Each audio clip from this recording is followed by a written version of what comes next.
Hello मेरे प्यारे दोस्तों, तो क्या हाल चाल। तो मैं आप सबका दिन सर फिर से आ चुके हैं नए वीडियो में। तो आज का ये वीडियो बहुत खास होने वाला है, क्योंकि आज आपके लिए आपके धीरेन्द्र सर एक नया टॉपिक लेकर आ चुके हैं जिसमें आप सबको ज़्यादा प्रॉब्लम होता है। उस टॉपिक का नाम आप लोग कमेंट नहीं किए हैं, लेकिन हमने रिसर्च में जैसे हम पढ़ाते हैं ना, तो हमको पता चलता है कि बच्चों को कौन सा टॉपिक थोड़ा समझ में आता है, कौन सा नहीं समझ में आता है। तो हम उसको एकदम ईजी वे में समझाने की कोशिश करते हैं, और जब बच्चों को समझ में आ जाता है तो हम सोचते हैं आप सबको क्यों ना समझाया जाए। ठीक है। मेरे एक बच्चा ने बुक रीडिंग करा था एनसीईआरटी क्लास 10th का। तो उसको एक दो तीन जो टॉपिक बताया उसने, ठीक है, जिसमें उसको समझ नहीं आया। ठीक है। मैंने उसको अच्छे से समझाया। जब उसको समझ में आ गया तो मुझे लगा कि कुछ और बच्चे होंगे जिनको ये टॉपिक है जो उसको रीडिंग करने के बाद समझ में नहीं आता होगा। और स्कूल में भी टीचर्स क्या करते हैं कि स्कूल या कोचिंग में जो टीचर क्या करते हैं उसको कम से कम शॉर्ट में करके समझाते हैं। जैसे कि कुछ मेन दो तीन को पॉइंट बता देंगे और उस टॉपिक को हटा देंगे। ठीक है। क्योंकि उस टॉपिक में कुछ खास होता नहीं है, लेकिन खास होता है ना, अगर एक चीज़ होता है, अगर आप वो बुक रीडिंग करें, ठीक है, रीडिंग करें पूरा बुक लाइन बाई लाइन करें, तो आपको समझ नहीं आ रहा है। ठीक है। अच्छा, एक चीज़ हमेशा याद रखना चाहिए कि जब टीचर पढ़ा रहा है उससे पहले अपना बुक रीडिंग कर देना चाहिए। ठीक है। और टीचर पढ़ाने के बाद भी एक बार रीडिंग करना चाहिए। ठीक है, जिससे कि हम लोग को कोई भी टॉपिक को अंडरस्टैंडिंग बना रहे हैं और अच्छे से समझ में आए। ठीक है। तो आते हैं हम लोग। देखो, सबसे पहले आपको टीचर की बातों में नहीं आना है कि आपको हम पढ़ा दिए तो पढ़ लिए। देखो, हाँ, टीचर पढ़ाता है, हाँ सही पढ़ाता है। हाँ, एक चीज़ होता है कि उसको उसके ऊपर विश्वास करना चाहिए, उसके ऊपर अपना जो भी है बनाए रखना चाहिए विश्वास। ठीक है।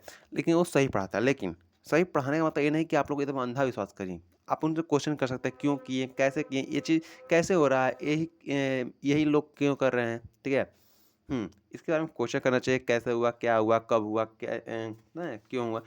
तो आप लोग क्वेश्चन पूछते नहीं है, जिससे आप लोग डरते हैं। लेकिन हमारे चैनल पर आप लोगों को डरने की जरूरत नहीं है। आप लोग को जो भी प्रॉब्लम है कमेंट में कमेंट कीजिएगा। हम आपके लिए उसके लिए हम अच्छे से एक एक टॉपिक को क्लियर करते हुए वीडियो लाएंगे। ठीक है। उसी टॉपिक को लाते हैं जिसका नाम है मेजनी। आपका क्लास 10th का टॉपिक है, हिस्ट्री से टॉपिक है। ठीक है। जिसका नाम है मेजनी। ठीक है। मिनी टॉपिक एक हम बहुत बहुत बहुत आदर्शवादी आदमी था, जो कि देशभक्त आदमी था। ठीक है। उसके बारे में हम लोग आज चलते हैं पढ़ने, उसकी कहानी एकदम अच्छी तरह से, एकदम आपका 10th क्लास का बुक के अनुसार लाइन बाय लाइन समझाएंगे। ठीक है। हाँ, ऐसा नहीं है कि नहीं समझाएंगे, समझाएंगे एकदम अच्छे तरह से। आप लोग जो चीज़ नहीं समझ में आता है ना, उसके लिए कमेंट कर दिया, और नीचे कमेंट बॉक्स आपका है, मैं बार बार कहता हूँ। आपको वीडियो अच्छा लगे तो लाइक सब्सक्राइब जरूर कीजिए। लेकिन अगर आपको कोई क्वेश्चन प्रॉब्लम है तो आप लोग उसको जरूर कमेंट कीजिए। ठीक है। तो लाइक सब्सक्राइब जरूर करना अगर वीडियो पहली बार हो, और नहीं करना है मन है तो लास्ट में कर देना अगर अच्छा लगा वीडियो तो। ठीक है। आते हैं अपने वीडियो की तरफ। ठीक है। हम्म देखो, मैनी की कहानी, इटली को एक करने का सपना था। ठीक है। मैनी एक चाहता था ना कि इटली को एक करें। बहुत समय पहले इटली आज की तरह एक देश नहीं था। ठीक है। इटली जो था ना, आज की तरह बहुत बड़ा देश नहीं था। ठीक है। वह कई छोटे छोटे राज्यों में बटा हुआ था। जैसे कि मान लो कि जैसे क्या होता है ना, इटली, मान लो कि इटली है। इटली इतना बड़ा है, ये ना बहुत छोटे छोटे राज्यों में बटा हुआ था, बहुत छोटे छोटे राज्यों में। ठीक है। हम लोग इटली को आज जैसे देखना चाहते हैं वैसा नहीं देख पाते हैं। क्यों? क्योंकि पहले ऐसा नहीं था। इटली हमेशा से अलग अलग था, क्योंकि पहले ऑस्ट्रिया था, फिर से बहुत सारे देश उस पर हमला करते थे। जैसे कि इटली, यूरोप सब अलग अलग, मतलब लोगों के हिस्सों में बढ़ गया था। मतलब कोई लोग कुछ करना चाहता है, कोई लोग कुछ करना चाहता है। मतलब जैसे परिवार में एक नहीं रहता है ना, एकता नहीं रहता है, तो सब लोग परिवार टूट जाता है। वैसे ही वहाँ पर था, इटली देश में था। ठीक है। हम्म कई छोटे छोटे राज्यों में बटा हुआ था, और वो कुछ हिस्से ऑस्ट्रिया में भी क्या हुआ था, कब्जा लिया था। ऑस्ट्रिया जो देश है, कुछ इटली के हिस्सों को कब्जा लिया था। एक युवा देशभक्त का सपना था जिसका नाम था, उसी समय एक देशभक्त आया था जिसका नाम था ज्यूसेपे मेजनी। ठीक है। नाम था पूरा ज्यूसेपे मेजनी। मेजनी केवल एक नेता नहीं था, बल्कि लेखक था, विचारक था, देशभक्त भी था। उसका एक बड़ा सा सपना था, बड़ा सा सपना था, पूरा इटली को एक करना, और वहाँ जनता का शासन करना, यानी गणतंत्र करना। इटली को क्या करना, गणतंत्र करना। लेकिन मैंने बहुत बहुत आदर्शवादी था वह। बड़े बड़े सपने देखता था, पर वो राजनीतिक के व्यवहारिक चालों को नहीं समझ पाता था। ठीक है। यहाँ तक समझ में आया। मेजनी को ना इटली के बारे में कुछ, मतलब जो जन होता है ना, राजनीति राजनीति नहीं समझ में आता था मेजनी को। ठीक है। बाकी सब समझ में आता था। ठीक है। मेजनी बहुत अच्छा आदमी था। देखो, वो क्या था, मेजनी क्या था, मेजनी जो था, मेजनी क्या था, लेखक था, विचारक था, और भी एक सेक्टर था। ठीक है। और देशभक्त भी था, देशभक्त भी था।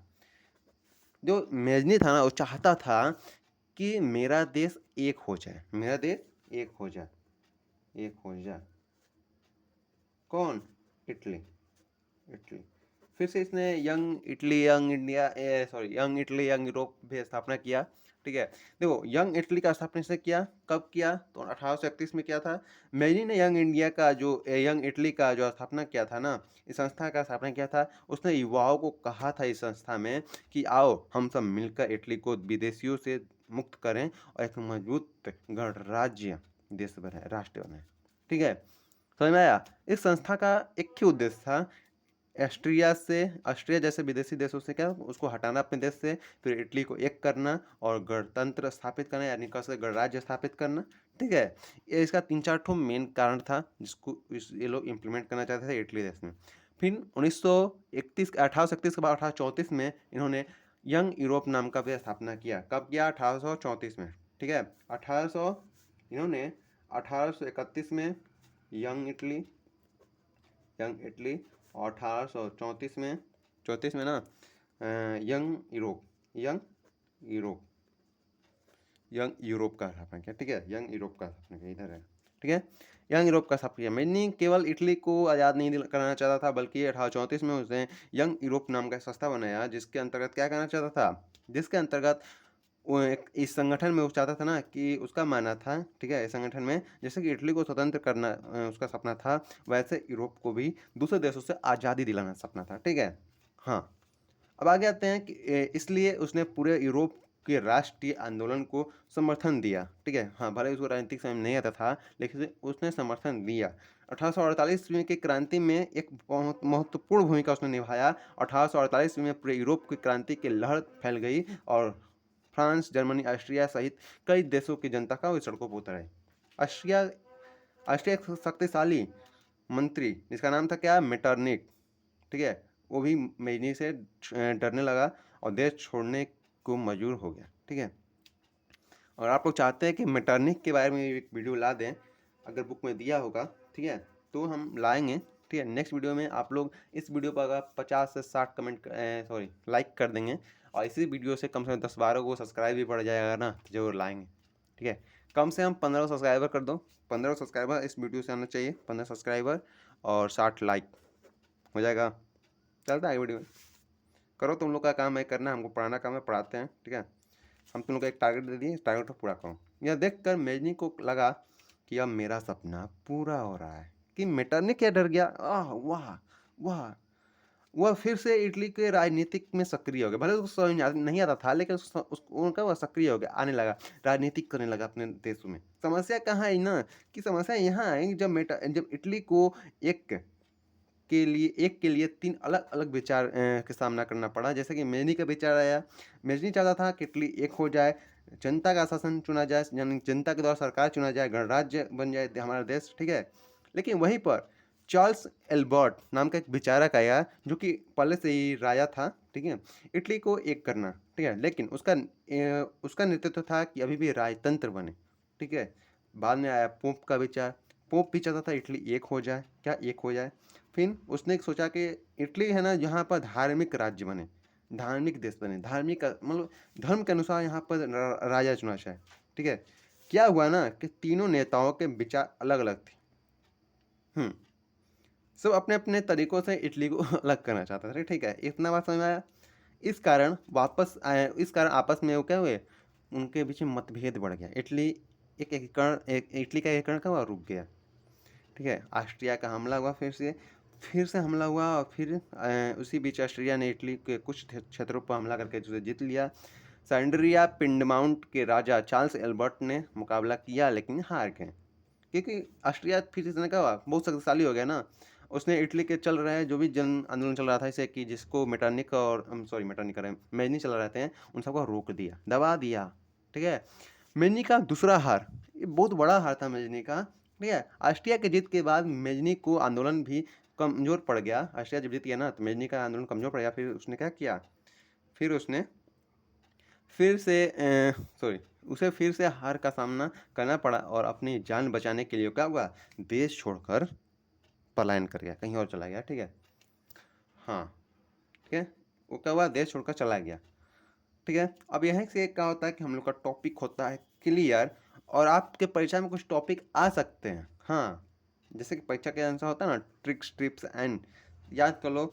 मेजनी क्या था? माइंड यानी विचारक था। मेजनी क्या था? विचारधारा का था। मेजनी विचारक था, युवाओं को जागृत करता था, संगठन बनाया था। ठीक है, ठीक है। हाँ, इतना याद हुआ ना।